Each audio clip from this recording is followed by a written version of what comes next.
Today's First Alert afternoon weather update is brought to you by Lockhart Roofing.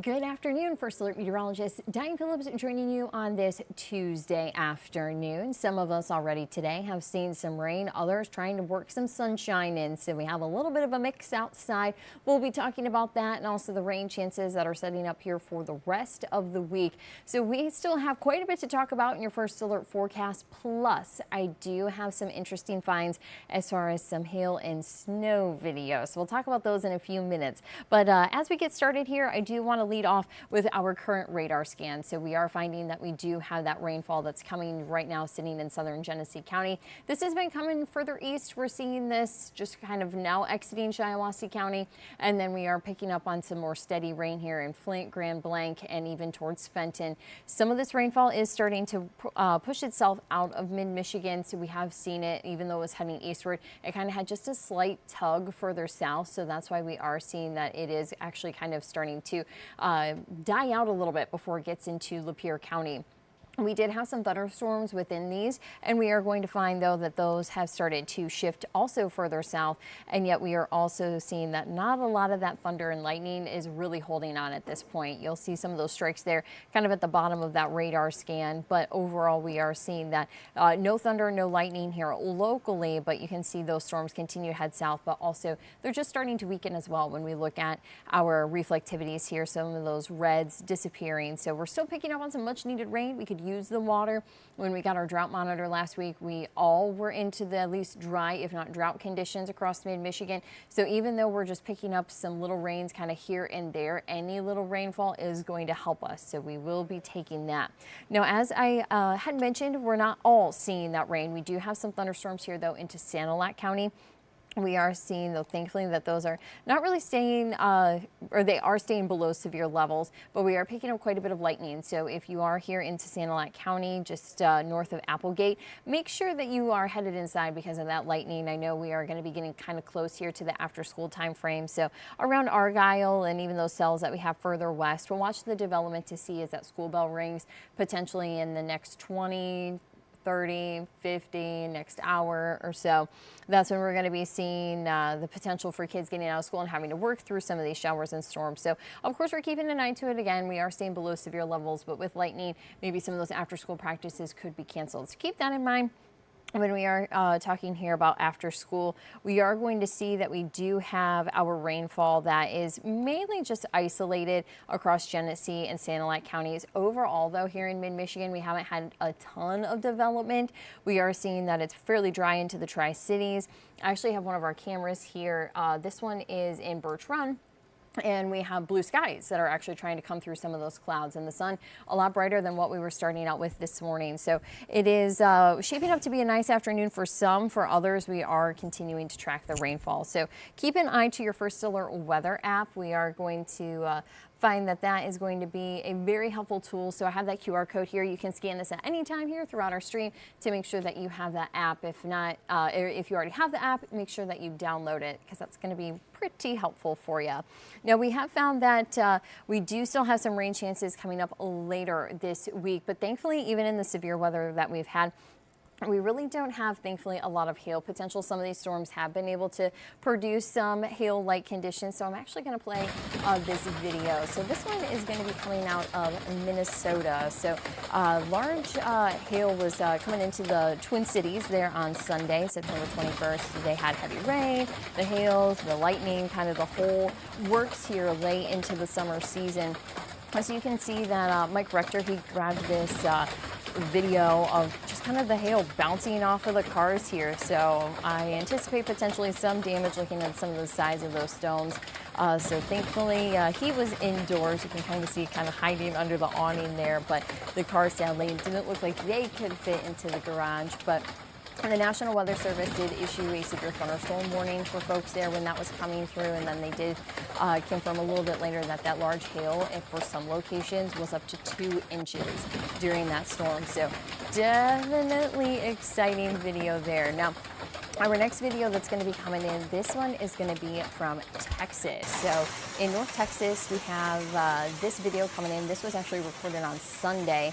so a little bit behind, but the National Weather Service also issued a severe thunderstorm warning for this thunderstorm in the region, and they noted that it was possible for golf ball size hail. So that can easily do some damage. Of course, a golf ball, we're talking about inch and a half, getting close to that 2-inch mark. So plenty of it here. Texas resident Andrew Bankston, he captured this video in Anna, Texas, which is about 40 miles north of Dallas. And you can see that hail just kind of coming, battering his home and kind of even stacking up and adding up there. The water not really able to kind of drain as well because of all the hail that they had. So they definitely can get some big hailstones there in Texas. And this video, of course, is no exception. Now we also have a little bit, if you saw our push alerts, we have yet another video that we want to share with you. So we are going to jump to that one here. So as you will see here, there's a little bit of snow on the mountain. So Tuesday morning, people were out hiking and enjoying the first day of fall with some snow in Love Pass area. So this is going to be in Colorado, the White River National Forest area. So yeah, you can see some folks, they were bringing in fall with snow. So as we are just getting into the season of autumn, some of our friends are already working through some winter weather. You are going to see eventually in some of our video that there's a man, he stops by the national park sign to take a selfie, and the sign is just kind of blanketed with snow. So the snow definitely brought in a blast of cold air for the folks in Colorado. Plus they did also have some heavy rain and also some significant mountain snow higher up. So that's why they had their first winter weather advisory of this season. And then Tuesday was also a first alert weather day because they had drenching rain in the Denver area, and also they had some mountain snow. Once again, that was fairly heavy. So of course, fall, it did arrive on Monday afternoon right on cue just to bring in the snow chances. So this is going to be their first storm of the season that moved into the Rocky Mountain region. And it doesn't seem like it slowed down folks too much. They're still out there. See, here's the guy and his dog. They're taking a picture. You can see the snow there on the signs. And even at the kind of the beginning of this video, we can see pavement on the road. So it's kind of like our first snows of the season, where they typically don't get too out of hand. The ground a lot of times is warm to where it doesn't bother roadways, but can definitely sit on those cooler surfaces like signs and some grassy areas. And you'll also see that it can kind of slow people down just a little bit, but it looks like the pavement, not too bad. Of course, folks maybe just pulling off there. So if you're in the market for a little bit of cooler thoughts, here's just some snow video from our friends in Colorado, as they are already enjoying a little bit of the snow season. So for folks who like to go and get outside in the snow, this is probably already getting those winter senses tingling. So then for folks who are not maybe super excited for some snow, then you're going to just want to, well, wait a little bit, because we will have our taste of it before we know it. You know, thankfully I don't have any snow in that 7-day forecast coming up, but we are going to take a quick break. We'll take a look at what you can expect within the next 7 days.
Thanks for sticking with us on this Tuesday afternoon. As we dive back into the forecast, I'm going to start with our hour-by-hour conditions. So it's not necessarily picking up the rain and those thunderstorms that have been popping up here this afternoon. So the data a little bit shaky here with what we are working with, but that's why we did keep scattered showers in your Tuesday forecast, as those are going to be kind of possible on and off in here and there as we go through the rest of the day today.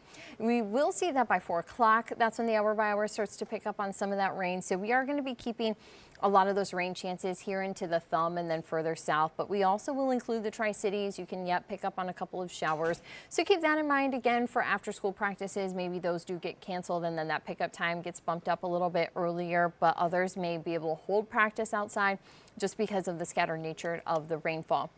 Now we are going to continue to track and see how well some of these storms continue to develop, as we do have the chance for yet picking up some rain and some thunderstorm chances after dinner tonight.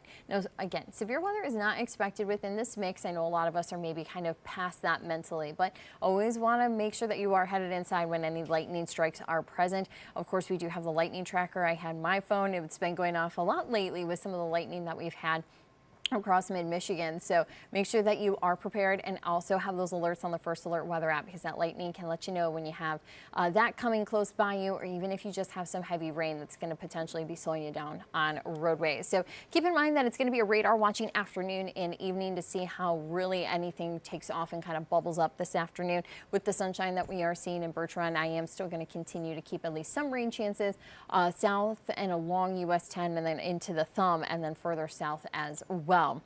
Now, as we go overnight, the forecast starts to quiet down a little bit. We will find, though, that we have the chance for some fog tomorrow morning. It could be dense in some spots. We'll talk about that in a few minutes, but just first off, Wednesday morning, we will have to worry about some fog, even kind of a mist or a drizzle to be possible, because some of that green showing up just kind of means that it might be just a fog kind of drizzle type of morning. So keep in mind that you will want some extra time out the door tomorrow. Of course, check in with some school districts. I know we've had a couple who have already had to delay because of the foggy conditions at times. So we are going to continue to track the potential for fog tomorrow morning. That should start to burn off, though, as we get into the late morning. Still some clouds kind of hanging around, but we will be watching for the potential of any scattered showers to still come in. What I've really been watching is the system that's off towards our south. So we're just kind of on the northern end so that we can't pick up all that much from it. I'm actually going to zoom out here so you can kind of see what I'm talking about with it not being super organized. So we do have this system that's really just trying to get organized along this flow. So we have this boundary. This is trying to kind of serve as a rain conveyor belt, and it really just doesn't get organized for us. So it's going to try to throw some rain up in our direction because we have high pressure coming in. So as this low moves by, it's going to rotate counterclockwise. So that's why it's going to try to throw it further north and then kind of back at us. And then we have the high coming in. So that's going to start to then throw some of that rain also. So kind of northeast winds are expected a little bit later this week, and that's why we are going to be keeping some rain chances as we go throughout our Wednesday and Thursday. But by the time we get into Friday, we start to see it clear up a little bit better. I'll zoom in back a little bit closer so you can kind of see on Thursday that we're just working with some wraparound rain. So anything that can kind of still get developed and going, we would have an environment that can support rain chances. So it will be a little more scattered. It's not going to be just widespread rain. So just plan on it kind of being on and off rain. And especially if you're driving throughout mid-Michigan, you may find that you're able to drive out of it, and others may find that they need some rain and then they kind of miss out. So it's very much a little bit of a grab bag in the forecast when we see some of us grabbing some rain, others not so much. So that's with the scattered nature of this forecast to be a little bit tricky. But again, just keep in mind that we do have that rainfall. I'm going to zoom back out here. Okay, it doesn't look like we are going to be doing that, but just remember we have that rain conveyor belt that's off towards our south, and we'll be watching to see how that rainfall starts to get thrown back at us. So though it's not coming overhead, and with it being thrown at us, that's why the coverage of the rain is not great. So that's where we can have that kind of on and off pattern in the forecast. So just keep in mind that it is going to be rainy at times, but it may not be a soaking rain for some of us. Now, as we look at our forecast, I know already we've seen a lot of fall color here throughout the state of Michigan, especially this far south, and maybe you already need to clean up some leaves. So if you do need to do a little bit of cleanup already, we are going to find this afternoon with the rain for some of us, maybe not so ideal, but for others, you can get the rake out and get the job done. And same for Wednesday and Thursday. We have kind of that middle ground, that yellow, because you may find a window where you can get a little bit of yard work done, but at other times you may not be able to have the chance to do that. Thursday, we do start to see that chance at least breaking down. Some drier air starts to come in. So though we still have rain chances for today, tomorrow, and Thursday, you may have a window to get outside and maybe do some outdoor activities or even just check off the to-do list. But if you maybe have just a long weekend, Friday or even Saturday for our weekend warriors, looking great for getting maybe an early jump on those leaves. So we are going to see that we have some drier weather, high pressure is going to be coming in by then. I do want to take a live look here in downtown Flint, where it looks like the rainfall has finally started to be a little bit lighter. It was definitely coming down around lunchtime. There was a lot of folks in downtown who didn't have umbrellas, so hopefully they had their rain jackets. Always kind of want to be prepared. Just another reason to have the First Alert weather app so you do not get caught in the rain like some of our friends were in downtown earlier today. We were forecasting highs that were going to be into the mid 70s, and for some of us a little bit warmer, but with that rainfall coming in, I anticipate those upper 70s to be a little bit tricky. And look at that. You can see Flint currently at 66, 67 in Owasso, the rain keeping us a little bit cooler there. 73 into Lapeer. I saw earlier they were at about 75, 76. So some of that rain has kind of cooled them down just a little bit, but that is going to stall out then some of that afternoon heating.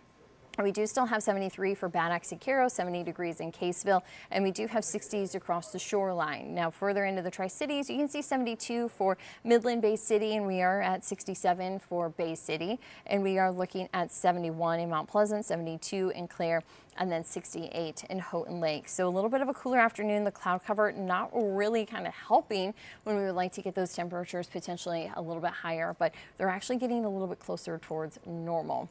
And as we go throughout the afternoon, we'll still be keeping quite a bit of cloud cover present. That's just something that's not going to really budge with us seeing these scattered rain chances. They do start to break apart shortly after sunset, but we still will be looking at partly to potentially even mostly cloudy skies as we go through the overnight, and then we'll be watching for those fog chances tomorrow morning. Here I have the clock stopped at 8 a.m., but I'm actually going to just take it back a little bit because we still could see some foggy conditions as we go or start having that develop a little bit closer towards midnight tonight. Now during the night, if potentially you're working not a dayside shift and you're on a different shift, you are going to see that we do have some of that fog that tries to come in closer towards about 3 a.m. So we're really going to have this starting to cement itself here in mid-Michigan and really kind of picking up the closer we get to sunrise. That's when those dew points are lows. That's kind of when everything drops, and that's when we can have the potential for some more dense fog. So you will see at times some of our visibilities are at about a mile, if not maybe a little bit lower than that. So if we do get down to a quarter of a mile or less, we may see that we have some dense fog advisories come out. I know we had one for Isabella County just a week or so back. So of course, make sure you're checking in with TV5 Wake Up. You can stream them here at WNEM.com and on the TV5 News app. They're going to be live until 7 a.m. And then you'll want to make sure that you're checking in with the First Alert weather app because Matthew's going to keep an eye on all the foggy conditions and that potential tomorrow morning. As we go around 8 o'clock, you'll see that we still have some fog. So this is where we'll want you checking in with schools to make sure that they're on time, or if we do have any delays that come in. And then also, if you're maybe doing that morning commute, this is why I'm saying extra time, because you may not be able to drive full speed ahead. We will see that the fog does start to kind of burn off around 9, 10, 11 o'clock. So it may take a little bit of time depending how thick it is, but we will see that it's a little bit easier to get around town if you maybe have some late morning doctor's appointments that you're expecting to go to. Now, as we look at the next 7 days, we are going to see that we do have just those scattered showers that we're kind of watching for, and even some thunderstorms. And then we will continue to keep that potential as we go into our Wednesday. Now, we do have the foggy start that we were just talking about for tomorrow morning, and then the scattered rain. Wednesday kind of seems to be the better chance, but even though the hour by hour was not really convinced in that rain kind of making it further north, we do just see higher chances in a lot of our other models that Wednesday will pick up the majority of the rain. However, it will not be widespread, so that's why that rain chance is only sitting at about a 50% because the coverage isn't all that great, and also the timing isn't really going to be just an all-day rain for everybody either. It's going to be a little bit choppy there. Going into Thursday, we'll just have some of that wraparound rain that'll be possible.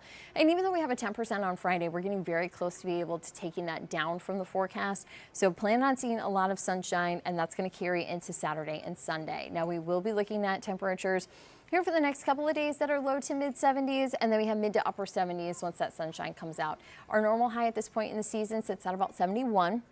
So we are going to be around, but then eventually above average here as we go through the last little bit of September. We will be watching to see what October brings. I have seen some cooler conditions potentially trying to line up, but I've also seen a flow that can help warmer air make a little bit of a resurgence in the forecast. So there's still a lot to watch. Of course, we're transitioning here in September, and October can very much kind of be the same, especially early into the month. So we'll be watching these numbers closely, but for right now, it looks like we are still going to be keeping the windows open and potentially running the air conditioning. I know with the humidity lately, some of you have been back to running the air, and we can bring up our humidity tracker and kind of see here real quick to give you an idea on what we're anticipating if you still need that air running, and you may still tomorrow. You can see that we're kind of just hovering where we can just feel it outside. So dew points right around 60 degrees. That's kind of when we start to notice it. So thankfully you can kind of cut back on the air conditioning if you still have that running going into Thursday, Friday, and even Saturday, but still with it being a little bit warmer, it'll be warm, but thankfully not so humid. So these are really the comfortable days. So looking forward to that weekend coming up. Again, when the dew points start to drop, that humidity drops, we have a lot of sunshine that'll be here going into Friday, Saturday, and Sunday. So it looks like we have a nice time to maybe go to the apple orchard, pick up those pumpkins, or even if you're just not quite into fall yet and you want to have some fun, you're going to find that whatever you have planned for the weekend looking like a great forecast. Now, I do want to thank everybody for joining me this afternoon. We will be back here tomorrow at 2 o'clock. Of course, you can tune in at WNEM.com and on the TV5 News app. We're also on the WNEM Facebook page and YouTube pages. There you can also replay if you're not always able to join us at 2 o'clock. You do have that replay capabilities there. And then also we have channels on Roku, Fire Stick, Apple TV, and Android TV. So make sure that you are connected with TV5 if you use any of those devices so that you can not only catch our streams here at 2 o'clock, but you can also watch newscasts there, also catch replays of newscasts, and then you can see any videos that we are sending to those platforms as well. So there's a lot of great resources. All you got to do is have those free apps, and then you are set to go. I want to thank everybody for joining me again this afternoon, and I look forward to seeing you tomorrow. Thank you for joining us. Today's stream has been brought to you by Lockhart Roofing.